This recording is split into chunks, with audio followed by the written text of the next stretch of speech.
जनवरी के दिन अगर आप यह उपाय कर लेते हो तो यकीनन आप पर माँ लक्ष्मी की कृपा होगी और आप धनवान बन जाओगे।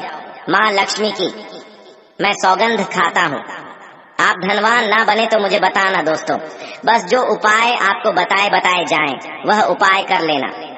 चलिए जानते हैं नए साल के दिन कौन से वृक्षों को छूने से हमारी गरीबी मिटती है दोस्तों। आज के इस वीडियो में मैं आपको 3 ऐसे वर्षों के बारे में बताऊंगा। 3 में से कोई भी एक वृक्ष को आप छू लेते हैं तो तत्काल आपकी गरीबी मिट जाएगी। इसमें आपको एक भोग भी छोड़ करके आना है। मैं सारी जानकारी आपको इस वीडियो में बताऊंगा। वीडियो में कंटिन्यू बने रहना। देखिए, हमारे हिंदू धर्म में पेड़ पौधों को देवी देवता मान करके, पेड़ पौधों को देव स्वरूप मान करके हम इनकी पूजा करते हैं। पर साइंस भी कहते हैं कि पेड़ पौधे मनुष्य को फ्री में प्राण वायु प्रदान करते हैं। बिल्कुल ही पेड़ पौधे हमें फ्री में प्राण वायु प्रदान करते हैं। पेड़ पौधे हमें ऑक्सीजन देते हैं।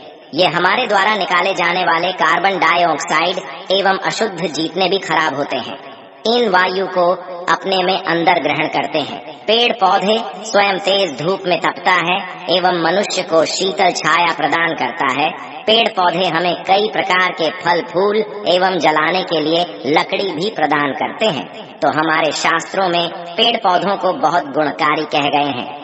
अनेक बीमारी का फ्री में उपचार पेड़ पौधों के माध्यम से, जड़ी बूटी के माध्यम से कर सकते हैं दोस्तों। भगवान श्री कृष्ण अभी पेड़ पौधों को बहुत ही महत्व दिए हैं। वृक्ष में जो पीपल के वृक्ष है, इसे वर्षों का राजा कहा जाता है, क्योंकि पीपल वृक्ष की आयु अन्य वृक्षों की तुलना में बहुत अत्यधिक होती है। भगवान श्री कृष्ण अभी स्वयं गीता में कही है, मैं वर्षों में पीपल का वृक्ष हूँ, क्योंकि स्वयं पीपल के वृक्ष में भगवान विष्णु एवं माता लक्ष्मी जी निवास करती हैं। तो आपको नए साल के दिन इस वृक्ष को छू करके आ जाना है। आपके गरीबी रोग दोष एवं समस्त अधिकार समाप्त हो जाएंगे। दोस्तों, हमारे धर्म में ऐसे अनेक वृक्ष हैं जो कल्याणकारी एवं मंगलकारी कह गए हैं। यह वृक्ष मनुष्य के सभी प्रकार के कष्टों को दूर करते हैं, परेशानी को दूर करते हैं और दूर करने में समर्थ बांध भी है। तो आज की वीडियो में मैं ऐसे 3 पवित्र वर्षों के बारे में बताऊंगा जिसे आपको नए साल के दिन शाम के समय में छू करके आ जाना होता है, और साथ में आपको एक कपूर और आपको एक लांग रखना है। मैं यही जानकारी नवरात्रि के समय में बताया था, लेकिन नवरात्रि के समय में मैंने आपको टोटके नहीं बताए थे। मैं टोटके ऐसे बता रहा हूँ कि इसी के साथ मैं आपको एक कपूर और एक लौंग वहाँ पर रख कर जाना है और इस वृक्ष के नीचे जालना भी है। और मैं आप लोगों को इस वृक्ष को वोट के लिए, अर्थात इस वृक्ष को आप अपनी समस्या बोलेंगे, छूते ही आपकी गरीबी मिटेगी। बहुत अच्छी जानकारी है और आपको बहुत स्वरूप इसमें क्या लगाना है वह भी मैं जानकारी इस वीडियो में विस्तार से बताऊंगा। देखिए, अगर आप कठिन मेहनत करने के बाद भी एक दिन में 200 सेमा रहे हैं और वहीं एक व्यक्ति कम मेहनत करके आज 2000 कम रहा है, तो कौन सा अच्छा है? 2000 कमाने वाला, 5000 कमाने वाला, 2000 कमाने वाला व्यक्ति कई प्रकार के उपाय करके सारी चीजों को, पैसों को तेजी से खींचने का काम करता है। दोस्तों देखिए, मैं अपने चैनल आप सभी लोगों को अच्छी जानकारी इसीलिए सिखाता हूँ। कई लोग हमें कमेंट करके पूछते हैं, जी हमें एक वक्त की सही तरीके से रोजी रोटी नसीब नहीं हो पाती, हमारे पड़ोसी जो लाखों रुपए कमा रहे हैं, तो क्या इसमें हमारे भाग्य की गलती है? देखिए, भाग्य को आप महंत के द्वारा दूर कर सकते, लेकिन पूर्व के समय में हमारे द्वारा किसी भी प्रकार की अनहोनी हो गई होती है या किसी भी प्रकार की हमारी कुंडली में दोष लग गया हो, तो उसे दूर करने का काम करते हैं यह पेड़ पौधे। दोस्तों, यह पेड़ पौधे जितनी भी होते हैं, यह अगर आप नए साल के दिन इन 3 वर्षों में से अगर आप इसे जा करके छू लेते हैं, तो आपके जीवन में जो दोष लगे हैं, आपके जीवन में किसी भी प्रकार का आपको शराब लगा है, बद्दुआ लगा है, तो उसे यह पेड़ पौधे अपने अंदर में खींच लेते हैं। यह अपने अंदर खींच करके अपनी डाली को आपकी बद्दुआ के कारण अपनी छोटी सी डाली को तोड़ देते हैं, यानी कि छोटी सी डाली सूख जाती है और आपकी बद्दुआ के कारण, जो सामने वाले ने आपको बद्दुआ दी थी और आप इसे छू करके आते हैं इन वृक्षों को, तो आपकी बद्दुआ इन वर्षों में चली जाती दी है। इनकी एक डाली सूख जाती है। आप देख लेना और आप खुद देखना, इस वृक्ष को छोटे ही बिल्कुल ही किसी शुभ अवसर पर या फिर नए साल पर आपके जीवन में ऐसा परिवर्तन आएगा कि इस टाइम से आपके काम बनना शुरू हो जाएंगे। तो चलिए मैं आप लोगों को वर्षों के बारे में बता दूं। मैं पहले वाले वीडियो में भी बता चुका हूं कि नवरात्रि के समय में बहुत ही उत्तम वृक्ष माना जाता है। पारिजात का वृक्ष समुद्र मंथन से उत्पन्न हुआ था। आप सभी दर्शकों को यह जरूर पता होगा और यह देवराज इंद्र के स्वर्ग में स्थापित किया गया था। बिल्कुल ही जो नंदन बंद है माना जाता है, स्वर्ग में वहां पर स्थापित करके रखे गए थे। पारिजात वृक्ष भगवान श्री कृष्ण ने मानव जाति के जन कल्याण के लिए धरती लोक पर लाए थे। अगर किसी को हिंदू भाइयों को उनके बारे में जरूर पता होगा, सत्यभामा की कथा पढ़े हैं तो जानकारी मिल सकती है। आप सर्च करके गूगल में भी देख सकते हैं।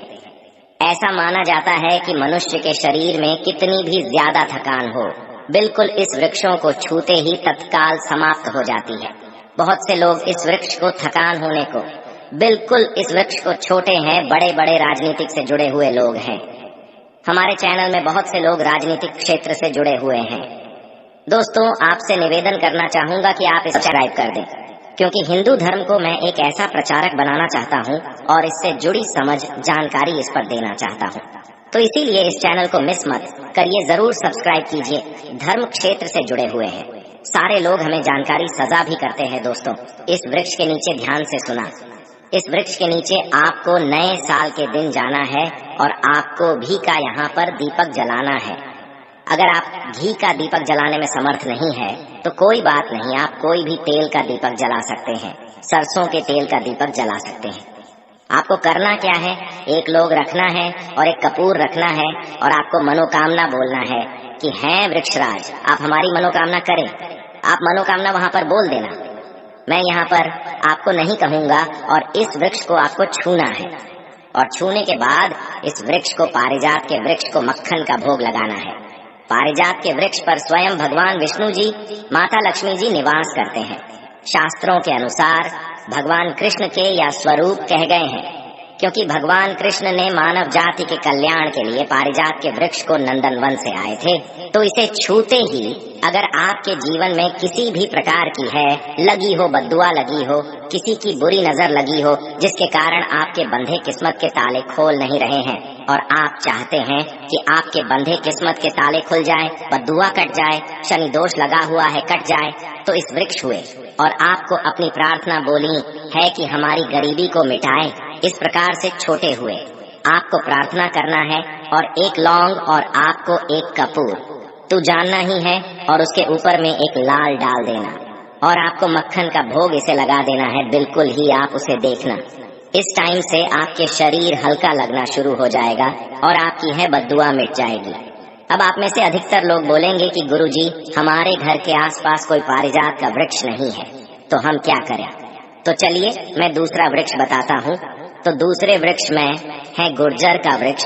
गूलर के वृक्ष को यहाँ पर मैं इतना उत्तम बताता हूँ क्योंकि गूलर के वृक्ष को स्वयं भगवान नरसिंह देव का वरदान प्राप्त है, क्योंकि गूलर के वृक्ष को नरसिंह देव ने स्वयं वरदान दिया है कि आपका वृक्ष पर एवं आपकी जो माता लक्ष्मी है, हम आपके वृक्ष पर निवास करेंगे। और ऐसा भी कहा जाता है कि गूलर के वृक्ष के पास से अगर मुद्दे को ले जाया जाए तो उसके सारे पुण्य को यह वृक्ष खींच लेता है। आप में से बहुत सारे लोगों को लोक कथा जरूर पता होगा।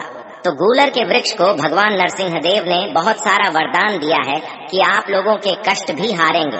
तो आपको करना क्या है, नए साल 1 जनवरी के दिन साइकिल के समय गूलर के वृक्ष के पास में जाना है। आप भी का दीपक जला सकते हैं, समर्थ नहीं है तो आप सरसों के तेल का दीपक जला सकते हैं, तिल का तेल का दीपक भी जला सकते हैं।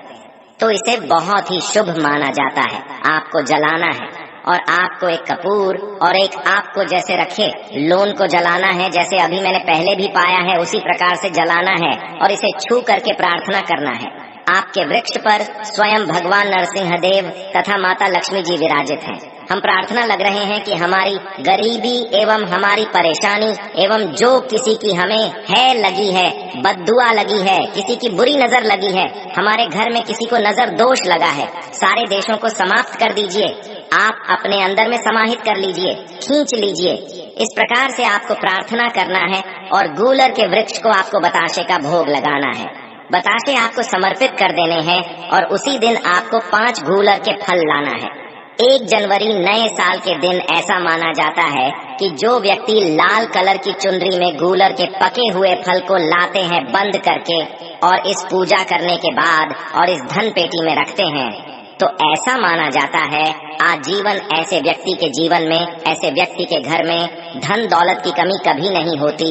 गूलर के वृक्ष को साक्षात माता लक्ष्मी के स्वरूप कहे गए हैं। गूलर के वृक्ष पर माता लक्ष्मी नरसिंह देव विराजमान रहते हैं। तो आपको यही काम करना है, आपको प्रार्थना बोलते हुए आपको इसे छूना है। और जो मैं प्रक्रिया बता रहा हूँ 5, इसके फल जरूर ले आना और ला करके नए साल के दिन पूजा पाठ करने के बाद आपको इसे अपने धन स्थान में जरूर रखना है। आजीवन आपके जीवन में धान की कमी कभी नहीं होगी। दोस्तों चलिए मैं आप लोगों को इसके बाद तीसरा पौधा बता देता हूँ। तीसरे आधे में है बेल के वृक्ष में। आप लोगों को कई बार कई कथा में बता चुका हूँ कि यह जो बेल के वृक्ष है माता पार्वती के स्वरूप कहे गए हैं। तो यह वृक्ष माता पार्वती के पसीने से उत्पन्न हुए स्कंद पुराण में बहुत ही स्पष्ट तरीके से बताया गया है। इसके पेट में शिव और डाली में पार्वती, जग में ब्रह्मा एवं विष्णु जी स्वयं रहते हैं। ऐसा माना जाता है कि शिव मंदिर के समीप में जो बेल के वृक्ष हैं, इसके नीचे में अगर कोई भी व्यक्ति अगर नए साल के दिन संडे कल, मैं इसे वैसे तो इसे डेली जलाना चाहिए, लेकिन अगर नए साल के दिन शाम में अगर भगवान शंकर जी का कोई विषय मंदिर है तो उसके किनारे में जो कोई बेल का वृक्ष हो, वहाँ पर बिल्कुल आप एक घी का दीपक जला दीजिए तो आपको धन गुण एवं नष्ट हो जाते हैं।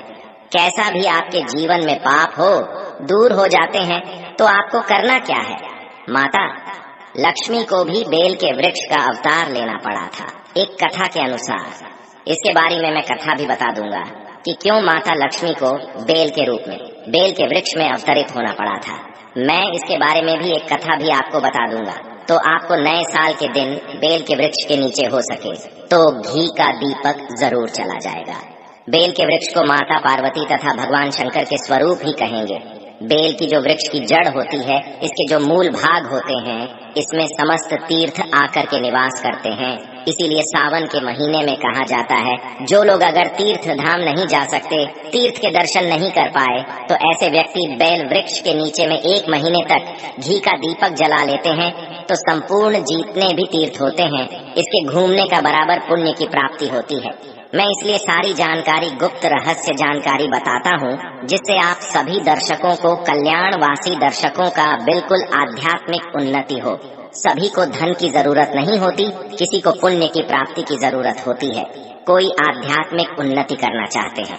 इसीलिए इस प्रकार के छोटे छोटे गुण भरे रहस्य जानकारी वीडियो बता देता हूँ। दोस्तों आप करना क्या है, 1 जनवरी नए साल के दिन इस वृक्ष को चुना है।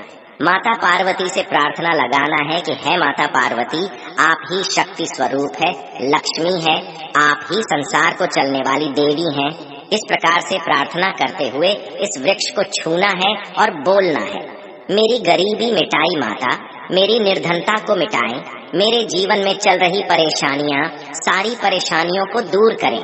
इस प्रकार प्रार्थना करते हुए आपको एक कपूर और एक लौंग को भी जला देना है और एक काम जरूर करना है। जलाने के बाद इस वृक्ष को आपको बोलना है कि मैं भोग स्वरूप आपको धतूरे के पत्ते एवं धतूरे के फल समर्पित करूंगा, आप स्वीकार करें। आपको धतूरे के फल एवं पुष्प को पुष्प है तो पुष्प भी रख सकते हैं। फिर पेट रख दीजिए और अब वृक्ष आपको छूना है, प्रार्थना करते हुए कि हमारी गरीबी मिटाई, हमारी निर्धनता मिटाई। बिल्कुल ही आपके जीवन में कभी गरीबी नहीं आएगी। और एक प्रार्थना जरूर करना है, किसी की है, लग गई हो बद्दुआ, लग गई हो, किसी का दोष लगा हो जिसके कारण हमारी आध्यात्मिक उन्नति नहीं हो पा रही हो, तो आप जो है उसे तुरंत दूर करें। शनि राहु केतु का अगर दोस्त प्रभाव लग रहा हो, नवग्रह में से कोई नवग्रह हमें पीड़ित कर रहा हो, या फिर किसी भी हमारे पूर्वजों द्वारा किसी भी प्रकार का हमें दोष लगा हो, क्योंकि पितृदोष लगने के कारण व्यक्ति की आत्मिक उन्नति भी नहीं हो पाती, तो आप बोलने की समस्त प्रकार के दोस्तों को आप दूर करें, अपने अंदर में खींच लीजिए और आप हमें दोष मुक्त कर दीजिए। तो इस प्रकार से आपको यह प्रार्थना करना है। और एक काम आपको जरूर करना चाहिए, आपको नए साल के दिन धर्म शास्त्रों में कहे गए हैं, बहुत सारे लोग भी बताते हैं, हमारे जी भी कहा करते थे, नए साल के दिन अगर बेल के वृक्ष की जड़ों में मिश्रित युक्त मिश्रित मिश्री आती है, खरी खरी आप सभी दर्शकों को जरूर पता होगा टाइप की होती है, तो आपको मिश्री डाला हुआ दूध अगर आप इनकी जद में डालते हैं तो ऐसा कहा गया है कि ऐसा व्यक्ति कभी निधन नहीं होते। ऐसे व्यक्ति के जीवन से किसी भी प्रकार से अगर लक्ष्मी रुष्ट हो चुकी हो, रुष्ट दूर हो जाते हैं, ऐसे व्यक्ति पर माँ लक्ष्मी प्रसन्न होती है। ऐसे व्यक्ति के जीवन में धान का अभाव नहीं होता। ऐसे व्यक्ति फिर निरोग रहते हैं, प्राप्त होते हैं। आप चाहते हैं तो यही क्रिया नियम के वृक्ष पर भी कर सकते हैं। नियम के वृक्ष पर माता लक्ष्मी निवास करती है, समस्त देवी शक्ति निवास करते हैं।